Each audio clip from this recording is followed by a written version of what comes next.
ഇന്നത്തെ അടുത്ത പ്രധാനപ്പെട്ട വാർത്ത, കരുവന്നൂർ സഹകരണ ബാങ്ക് കള്ളപ്പണ ഇടപാട് കേസിൽ CPIM നേതാക്കൾക്ക് തിരിച്ചടി. പ്രതികൾക്കെതിരെ പ്രഥമദൃഷ്ട്യാ തെളിവുണ്ടെന്ന് കലൂർ PMLA കോടതി വ്യക്തമാക്കി. CPIM നേതാക്കളായ K. Radhakrishnan MP, AC Moideen MLA, MM Varghese ഉൾപ്പെടെ 28 പ്രതികൾക്ക് ഹാജരാകാൻ നിർദ്ദേശിച്ച് കോടതി നോട്ടീസ് അയച്ചു.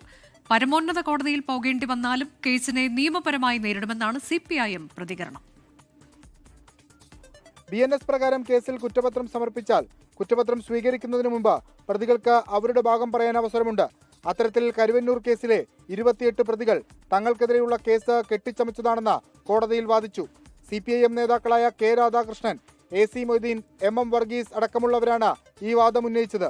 എന്നാൽ കോടതി തള്ളി. പ്രതികൾക്കെതിരെ പ്രഥമദൃഷ്ടിയാൽ തെളിവുകളുണ്ടെന്നും കോടതിയിൽ നേരിട്ട് ഹാജരാകണമെന്നും ആവശ്യപ്പെട്ട് സമൻസ് അയക്കാൻ നിർദ്ദേശം നൽകി. അടുത്ത മാസം 4-ന് നേരിട്ട് ഹാജരാകാനാണ് നിർദ്ദേശം. നിയമപരമായ കാര്യങ്ങളിൽ നിയമ നടപടി സ്വീകരിക്കുക എന്നുള്ളതാണ് മാർഗം. ആ മാർഗത്തിലൂടെ ഞങ്ങൾ മുന്നോട്ട് പോകും. രാഷ്ട്രീയമായിട്ടാണ് വരുന്നതെങ്കിൽ രാഷ്ട്രീയമായിട്ട് അതിനെ നേരിടുകയും ചെയ്യും. സഹകരണ ബാങ്കിൽ തട്ടിപ്പ് നടക്കുന്ന വിവിധ കാലയളവിൽ തൃശൂർ CPIM ജില്ലാ സെക്രട്ടറിമാരായിരുന്നു K. Radhakrishnan, AC Moideen, MM Varghese എന്നിവർ. CPIM പാർട്ടിയുടെ പേരും പ്രതിപ്പട്ടികയിലുണ്ട്. ആകെ 83 പ്രതികളാണുള്ളത്. പ്രതികൾ തട്ടിപ്പിലൂടെ 180 കോടി രൂപ സമ്പാദിച്ചെന്നാണ് ED ആരോപിക്കുന്നത്. 128 കോടി രൂപ പ്രതികളിൽ നിന്ന് കണ്ടെത്തിയിരുന്നു. വിഷ്ണു സുരേഷ്, 24, കൊച്ചി.